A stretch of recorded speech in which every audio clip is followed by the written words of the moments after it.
Tidak butuh waktu lama, putra bungsu Presiden Joko Widodo mengomandoi sebuah partai politik. Hanya selang 3 hari setelah resmi menjadi kader Partai Solidaritas Indonesia, Kaisang Pangarep pada Senin malam diumumkan menjadi Ketua Umum Partai Solidaritas Indonesia. Kaisang mengakui masuk politik mengikuti jejak sang ayah Joko Widodo. Ngapain sih saya masuk ke politik? Terus terang, saya masuk politik itu ya salah satu inspirasinya bapak saya sendiri.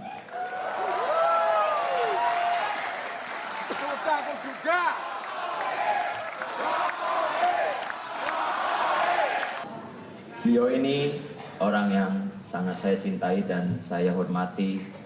Saya ingin mengikuti jejak beliau untuk berpolitik untuk kebaikan.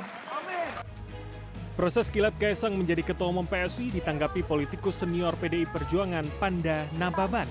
Dalam program Political Show Senin lalu, Panda menyebut memimpin partai politik membutuhkan proses panjang. Menurut Panda, masuknya anak-anak Jokowi ke politik melalui proses pengkarbitan. Perlu juga kita ingatkan kepada Jokowi untuk dia juga tidak membuat satu kesalahan-kesalahan di waktu yang lama. Bagaimana ini butuh proses, butuh waktu. Megawati sendiri dulu ketua DPC Jakarta Pusat. Ketua DPC dalam karier politik dia gitu loh. Tidak ada main di karbit-karbit begini. Jadi gitu Anda loh. melihat bahwa dua anaknya Presiden Jokowi ini politisi karbitan gitu loh? Bukan politisi karbit. Kita lihat ada proses pengkarbitan gitu loh. Ya. Dalam keterangan tertulis, Direktur Eksekutif Lingkar Madani Ray Rangkuti mengkritisi PSI memilih Kaisang sebagai Ketua Umum Partai seperti simsalabim. Baru beberapa hari bergabung langsung didapuk menjadi Ketua Umum. Wakil Ketua Dewan Pembina Partai Solidaritas Indonesia, Grace Natali, menjelaskan interaksi Kaisang di PSI sudah terajut lama. Pemilihan Kaisang pada posisi strategis Ketua Umum diklaimnya juga sebagai aspirasi 38 Ketua DPW PSI seluruh Indonesia. Ya soal timing ini kan kadang juga nggak bisa, ada berbagai unsur yang nggak bisa kita atur. Jadi kebetulan memang akhirnya kemantapan itu didapatkan sekarang, tetapi interaksinya sebenarnya sudah lama. Nyamannya, rasa nyaman udah lama juga. Sementara Bacawa Pres Koalisi Perubahan Muhaimin Iskandar turut menanggapi Kaisang menjadi Ketua Umum.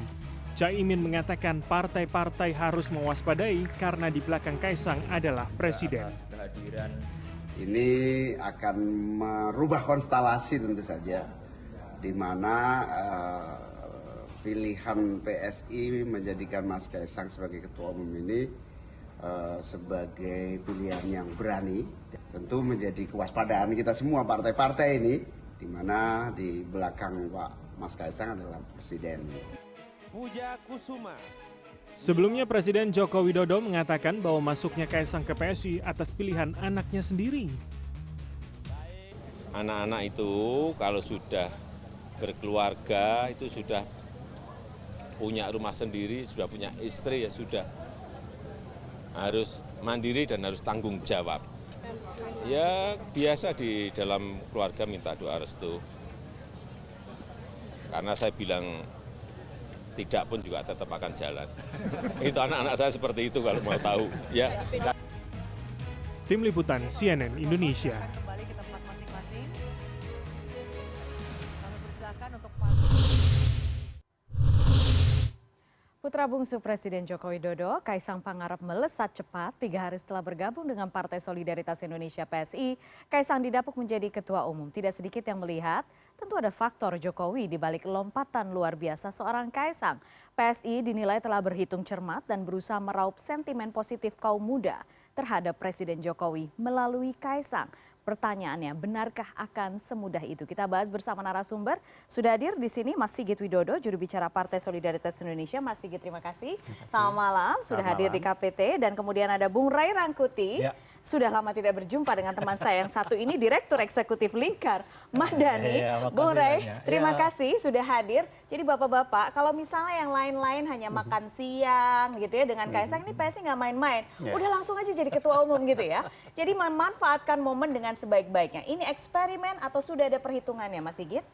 Tentunya semuanya sudah diperhitungkan lah. Artinya dari pihak PSI sendiri maupun dari pihak Bro Kaisang sendiri juga pasti sudah punya perhitungan.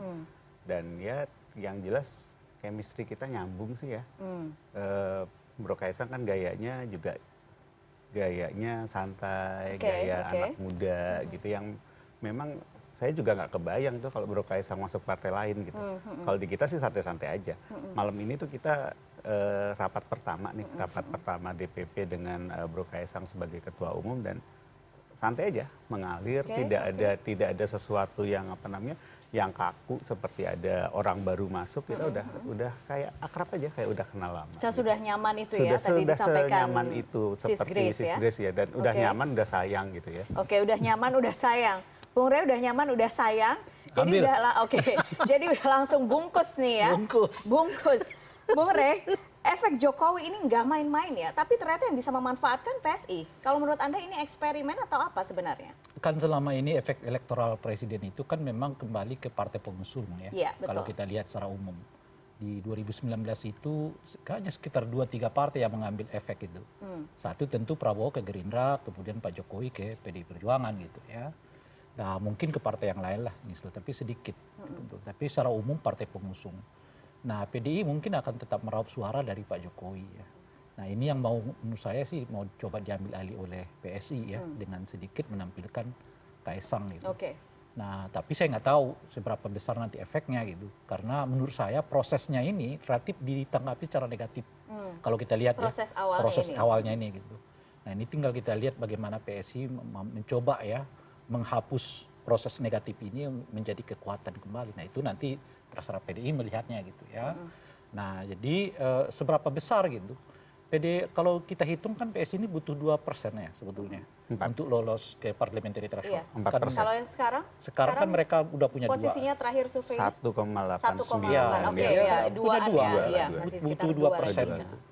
Nah, apakah dari 5% yang dimiliki oleh Pak Jokowi misalnya, yang kecenderungan pemilih yang memilih Pak Jokowi itu memilih partai yang sama, itu akan ke PSI. Ya, itu artinya Pak Jokowi harus memilih sinyal yang kuat. Nggak terlihat hanya sekedar ada Kaisang di situ. Karena Pak Jokowi sekarang terlihat kepada 3 bandi kan. Satu ke PDI Perjuangan. Kemarin tunggu dulu. Satu ke PDI Perjuangan itu otomatis karena beliau tetap masih jadi anggota partai politik dari PDI Perjuangan. Sekarang ini orang mengasosiasikannya kepada Gerindra karena beliau kelihatan lebih dekat sekarang dengan Pak Prabowo. Apalagi nanti misalnya Gibran betul-betul diangkat menjadi wakil presidennya. Nah satunya ya melalui Kaisang. Jadi ya apakah akan dapat 2, cuma dapat 1 ya. Oke, itu PR-nya. Tapi sekarang begini, saya bertanya ke Mas Sigit. Tadi Bung Rey juga sudah mengatakan soal proses awalnya ini yang mengejutkan dan kemudian orang bertanya-tanya apa kabar nih kaderisasi gitu ya. Dan apa sebenarnya yang ingin dipertontonkan oleh PSI ketika mengangkat langsung putra presiden langsung menjadi ketua umum seolah-olah karena kan ini partai anak muda. Anak muda kita tahu selama ini disampaikan sendiri oleh Kaisang anti politik, tidak nyaman dengan itu. Tapi sekarang ketika PSI langsung mengangkat Kaisang seolah-olah lu punya privilege, lu punya kuasa gitu.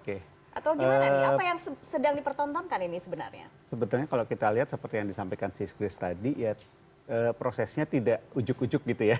Tidak tiba-tiba dalam 3 hari jadi kader kemudian jadi ketua umum, pembicaraannya sudah panjang. Tetapi memang peresmian menjadi kadernya baru dilakukan hari Sabtu kemarin, kemudian langsung sebagai ketua umum. Sebetulnya kalau saya lihat ini hal yang lazim sih di partai-partai politik. Kita ngelihat misalnya di Partai Golkar ada Pak Ridwan Kamil yang ketika masuk langsung jadi wakil ketua umum. Kemudian seperti di Perindo ada dengan jejak sudah menjadi gubernur, ada jejak birokrasi gitu ya. Karena memang apa namanya kalau kita tidak terlalu melihat itu, kita melihat kualitas Mas Kaisang tidak hanya sebagai seorang politisi, dia orang baru di politisi. Tapi orang-orang PSI mana ada orang lama di di politik gitu ya. Kami politisi-politisi baru semua, anak-anak muda yang baru terjun ke politik sama seperti Mas Kaisang. Nah, kita melihat kemampuan Mas Kaisang tidak hanya tidak hanya sebagai seorang anak presiden, tetapi dia sukses dengan beragam startup misalnya. Mas Kaisang itu masuk sebagai 40 under 40-nya Fortune Indonesia misalnya. Dan menurut Anda itu ada hubungannya dengan privilege-nya sebagai anak presiden atau tidak? Privilege itu pasti ada ya. Artinya apa namanya, mulai terkenalnya Mas Kaisang ya dari dari posisi sebagai sebagai anak Pak Jokowi. Tetapi bukan itu yang kami lihat sebetulnya. Kami melihat sisi kemampuan Mas Kaisang, sosok Mas Kaisang yang menurut kami akan bisa memberikan warna positif di PSI, kemudian akan mampu memimpin PSI untuk meraup suara dari anak-anak muda nih, dari kelompok milenial dan Gen Z yang selama ini apolitis. Jadi kalau kita lihat anak-anak sekarang kan melihat politik itu nggak relate sama kita, anak-anak muda sekarang. Karena politik itu ya diasosiasikan sebagai sesuatu yang kotor, sesuatu yang tidak jelas, money politik dan sebagainya. Hadirnya Mas Kaisang sebagai ketua umum di PSI, kami harapkan bisa mengubah itulah. Oke, hadirnya Mas Kaisang kemudian diharapkan bisa mendekatkan, semakin membuka atau mendekatkan anak muda dengan politik. Sekalipun kemudian kita tahu prosesnya, bahwa kita tahu semua Mas Kaisang itu anaknya presiden, kemudian langsung jadi ketua umum, prosesnya mudah, KTA sampai diantar ke rumah gitu. Kalau kita lihat kan sebetulnya ya selalu ada lah yang namanya privilege itu ya. Tetapi bukan hanya itu yang dimiliki oleh seorang Kaisang Pangarep. Dia lebih dari sekedar anak presiden dan kita berharap efek dari Pak Jokowi nggak cuma itu sebetulnya. Bahwa privilege selalu ada tuh, nggak mungkin lah. Dan kita harus memahami bahwa ya anak presiden juga nggak banyak di Indonesia, berapa sih? Anak presiden dan mantan presiden mungkin hanya sekitar 10 gitu. Jadi ya privilege itu ada, kita nggak bisa menutupi. Iya, dan tentu PSI juga mengharapkan memang raupan suara dari mereka yang cinta dengan Pak Jokowi kan? Salah satunya iya, betul. Tetapi kalau tadi misalnya Bung Rey mengatakan mengambil dari ceruk partai lain, sebetulnya kan ada kelompok pendukungnya Pak Jokowi yang belum tergabung atau belum terafiliasi dengan sebuah partai politik. Dan kebanyakan dari mereka ini anak-anak muda sebetulnya. Nah ini yang akan disasar oleh PSI dengan Mas Kaisang. Potensinya gimana sih Bung Ray? Aku nggak tahu, makanya sebetulnya saya tanya. Potensinya gimana? Sudah hitung-hitungannya gimana? Hitung-hitungannya sudah ada soal itu. Berapa persen yang kira-kira non-partisan, yang kemudian memang kemudian sudah ada survei internal. Jika PSI memilih ketua umum mengganti ketua, apakah Anda akan bergabung lalala gitu misalnya?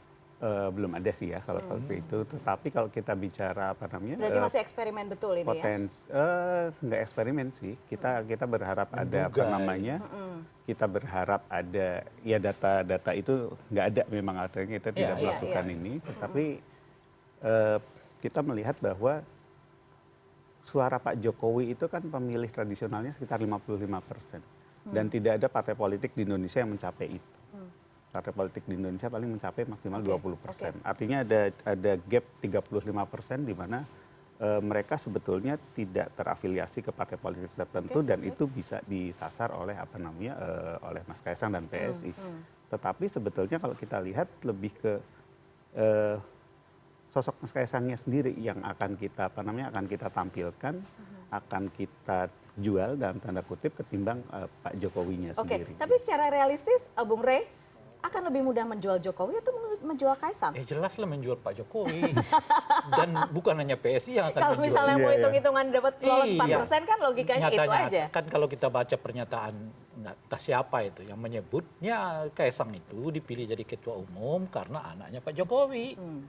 Simple as that menurut Anda? Dan oleh karena itu yang dijualnya adalah Pak Jokowi. Maka kenaikan ataupun peraupan suara oleh PSI dari Kaisang itu tergantung juga soal tingkat kepuasan Pak Jokowi. Dan itu realistis ya? Itu realistis hitung-hitungannya belum kan? tentu. Belum tentu. Karena Pak Jokowi itu ada 3 badi. Betul. Iya kan? Dia di partai yang lama, di PDI Perjuangan. Ada kesan dengan Pak Prabowo sekarang dan sekarang PSI. Saya kira PSI justru yang paling banyak menata. Nah, menata artinya kan kalau Pak Jokowi dengan PDI ya udah memang udah satu badan kan kira-kira gitu ya. Kalau Pak Prabowo ya udah 5 tahun nih. Pak Prabowo nempel terus dengan Pak Jokowi gitu. Nah, PSI melalui cara apa? Melalui cara Kaisang. Tapi sejauh apa pengaruh Kaisang pada dunia politik. Oke. Gitu. Gini loh menurut saya. Kalau kita lihat misalnya perilaku pemilih kita, ya, orang itu bisa memilih Pak Jokowi, tapi belum tentu dia memilih selain orang dari Pak Jokowi. Oke. Gitu. Jadi ada striknya juga begitu. Bahwa misalnya Pak Jokowi mengatakan ada 15% yang mengatakan kami ikut Pak Jokowi, tapi itu harus kena orangnya. Kalau nggak kena orangnya belum tentu juga mereka mau. Pemilih Pak Jokowi itu kan umumnya adalah pemilih yang cukup rasional. Iya, betul. Jadi kalau dia misalnya kalau kata Pak Jokowi kita ke kiri aja ya, kalau ke kiri jalannya benar kan kira-kira itu. Tapi kalau ke kiri jalannya menempuh berbau-bau, enggak deh Pak Jokowi kan di Kalau di sulit, tengah aja. males gitu ya. Okay. Jadi bukan perkara mudah menurut saya. Nah, pertanyaannya apakah semua ini dihitung oleh PSI atau tidak? Sebab menurut saya mereka mengorbankan hal yang paling prinsipil di dalam pemilu, di dalam pengelolaan partai politik dalam konteks mengusung Kaisang. Apa yang paling prinsipil itu? Ya kaderisasi itu. Gitu. Itu prinsip di dalam pemilu, dan pemilihan ketua umum itu puncak dari seluruh proses kaderisasi itu gitu loh, Mbak. Dan itu menurut Anda sudah gagal ditunjukkan oleh PSI? Iya dong. Nggak tahu juga ADART mereka sebetulnya dalam proses ini seperti apa gitu. Apakah orang karena begini-begini?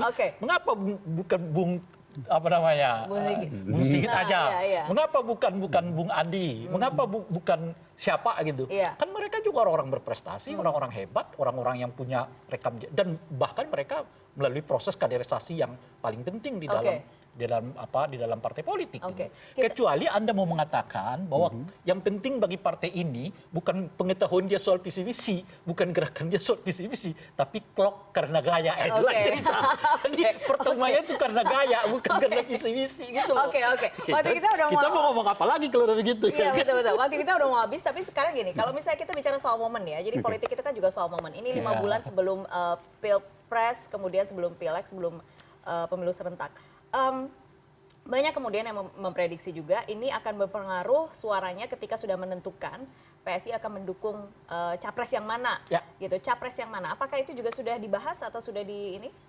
Sampai sekarang kan kemarin juga dalam deklarasi Mas Kaisang sebagai ketua umum juga sudah disampaikan bahwa kita ojo ke susu lah. Artinya kita masih melihat dinamika yang berkembang di antara partai-partai koalisi sekarang juga masih cair. Yang satu bisa pindah kemana, yang satu pindah kemana gitu. Kemudian sekalipun sudah beberapa kali, 2 kali kalau tidak salah bertemu dengan Pak Prabowo ya? Iya kan kami diundang. Ketika kami diundang tentu. Saya tidak tahu Pak Sigit. Tadi saya di salah satu siaran yang lain lah ya. Di dalam siaran itu Pak Erlangga mengatakan bahkan dalam beberapa kali dalam rapat teknis perwakilan PSI itu hadir. Nggak ada sih. Itu pernyataan Pak Erlangga, saya nggak tahu. Kita biasanya diundang di rapat di kegiatan-kegiatan seremonial memang yang memang sebagai sesama partai politik ketika kami diundang kami harus hadir kan untuk menjaga etika politik gitu. Coba dicek dulu siapa yang rapat. siapa yang datang pakai jaket.